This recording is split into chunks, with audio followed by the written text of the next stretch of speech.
Okay, ladies and gentlemen, Mr. Brescher here. Today, we're going to be able to convert fractions to decimals and a decimal to a fraction value in simplest form. So, let's take a look. First of all, there are two different methods whenever we're converting a fraction into a decimal value. There's the division method, and there's also the equivalent fraction method. Now, with these methods, the division method is foolproof. It works every single time, so you definitely want to know how to do this method. The first thing that you're going to do is take the numerator divided by the denominator. So we simply write 3 inside our fraction bar, or inside our division symbol. Then you're going to add the decimal and the zeros and simply divide. Now, again, this method works every single time, whereas method 2 does not work for every fraction. When we divide, 4 doesn't go into 3, so we put a 0 up here, and 4 goes into 30 7 times, which is 28. We subtract, and we bring down our next 0, and we end up with 75 hundredths. Don't forget to take that decimal straight up, and it's very important to keep your place values lined up perfectly so that you don't make a mistake with your decimal placement. And we end up with 75 hundredths. Now, in method 2, the equivalent fraction method, we need to find equivalent fraction with a base 10 number as the denominator. So we're looking for a denominator of either like 10, 100, 1000, 10,000, etc. The reason is because in our decimal system, it is a base 10 system. So we have tenths place, hundredths place, thousandths place, etc. So we ask ourselves, can 4 be multiplied by something to give us a base 10 denominator? To equal 10 or 100 or 1,000, and it can be multiplied by 25 to give us 100. When we find the equivalent fraction, we have 75 hundredths, and decimal value looks just like this. Another example for 2/5, 5 can be multiplied by 2 to get 10. And we multiply the top number by that same value to get 4/10, which in decimal value is written just like this. Now, if we had a number like 1/6, 6 doesn't go evenly into 10 or 100. And that's an example in which the first method will work, but the second method will not. Let's move on. What about decimal to fraction? And we're talking about terminating decimals here, not repeating decimals. But when we're converting, often students struggle with this, and it's actually pretty easy if we understand place value.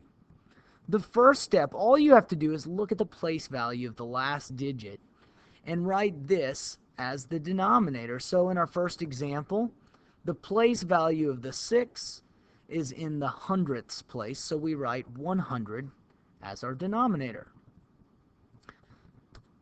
The second step says to write the number following the decimal as the numerator. So if we look at the value following the decimal, 26, that becomes our numerator.